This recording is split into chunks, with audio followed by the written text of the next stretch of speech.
Ìpàdé àbí èyí táwọn kan ń pè ní ìgbìmọ̀ ọ̀tẹ̀ ó mà ti ń lọ gìrìgìrì báyìí o láàrin àwọn alágbára Nàìjíríà pàápàá àwọn olóṣèlú láti lé ààrẹ Bọ́lá Ahmed Tinubu kúrò lórí àlééfà lọ́dún 2027 tí àwọn gbajúmọ̀ olóṣèlú pàápàá àwọn olùdíje fún ipò ààrẹ ìyẹn Alhaji Atiku Abubakar ti ẹgbẹ́ òṣèlú PDP, Peter Gregory Obi ti ẹgbẹ́ òṣèlú Labour Party àti Rabiu Musa Kwankwaso ti ẹgbẹ́ òṣèlú NNPP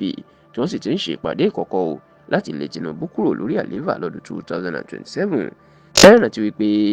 àwọn olágbára olóṣèlú ti ẹgbẹ́ alátakò wọn ti ń sọ láàrin ara wọn pé báyìí yóò bá lé Tinubu kúrò lórí àlééfà nínú ètò ìdìbò ọdún 2027 àwọn kò tún gbọdọ̀ pínra àwọn yẹ́lẹyẹ̀lẹ báwọn ṣe ṣe lọ́dún tó kọjá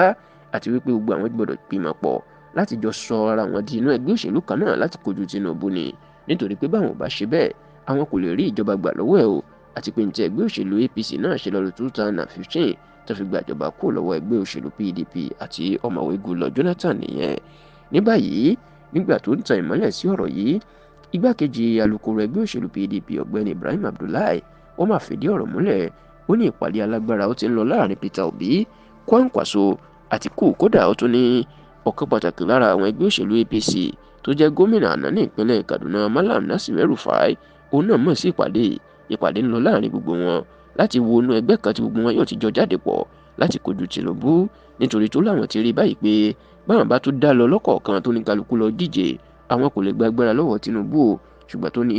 pẹ̀lú ṣẹ́gẹ̀ tí Tinubu ti fojú gbogbo ọmọ Nàìjíríà rí báyìí àwọn gbọ́dọ̀ pa ìmọ̀ pọ̀ káwọn fi ìmọ̀ tara ẹni àwọn nìkan káwọn ti bọ̀lẹ̀ láti fa olùdíje kankalẹ̀ tí yóò gbéná wojú Tinubu.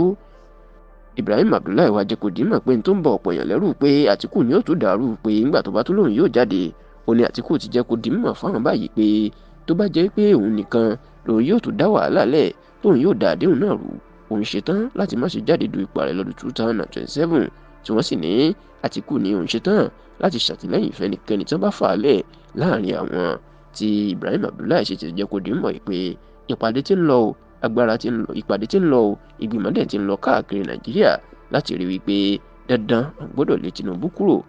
lórí àlééfà lọ́dún 2027 nítorí tó ní gbogbo àwọn ti kẹ́kọ̀ọ́ lọ́nà kíkorò nípa bí Tinubu ti fẹ́ fi ìnira ebi àti ọ̀wọ́n gógó pa mẹ̀kúnnù àti olówó lásìkò yìí ṣùgbọ́n àwọn ọmọlẹ́yìn Tinubu àṣà tí wọ́n ń dáni pé wọn ò tí ì pọ̀ tó kẹ́ lọ pọ̀ sí wà wọn ni gbogbo wọn bá pawọ́ pọ̀ jù bẹ́ẹ̀ lọ wọn ni wọn yóò mọ̀ wípé bàbá ńlá olóṣèlú ńlá ìní Tinubu tó ń bá fà á tó sì ní ìlúkulù ni yóò tó lu gbogbo wọn papọ̀ ní inú ètò ìdìbò ọdún 2027 tó kù ọdún mẹ́ta lásìkò yìí.